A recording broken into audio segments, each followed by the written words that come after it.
கண்டிப்பாக சார். இப்போ இதில் வந்து இவங்க திரும்ப இந்த வக்ஃப் போர்டு, இந்த வக்ஃப் சொத்துக்கள், இஸ்லாமியர்கள் கிட்டத்தட்ட பாஜக மீண்டும் அந்த மதவாதத்தை எடுக்கிறதுக்கான ஒரு புள்ளி தான் இந்த வக்ஃப் போர்டு சொத்தை அவங்க கை வச்சிருக்காங்க. அது நம்ம நிறையா தடவை நான் சொல்லியிருக்கிறேன்.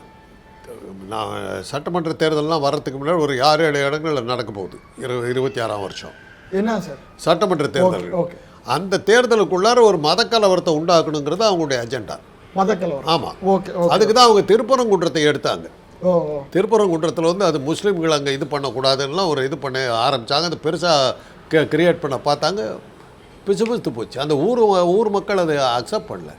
நீ யாரா சொல்கிறதுக்குன்னா அடிபட்டு போச்சு. இல்லாட்டி போனால் அன்னைக்கே அந்த மத கலவரம் வந்திருக்கும். ஓகே. வரல, அதில் மிஸ் ஆகிடுச்சு. அதுக்கப்புறம் வக்ஃப் போர்டு இதை வச்சுக்கிட்டு இது பண்ணாங்க.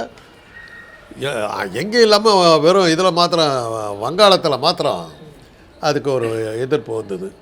எதிர்பார்த்த அளவுக்கு அந்த மத கலவரம் வரல. ஆக இதனால் இவங்க தோன்றிட மாட்டாங்க. வேறு எந்த ரூபத்திலேயாவது மத கலவரம்னு கண்டிப்பாக உண்டு. அக்டோபருக்குள்ளார மத கலவரம் ஒன்று உண்டு. அதை நீங்கள் எழுதி வச்சுங்க, டெஃபினட்.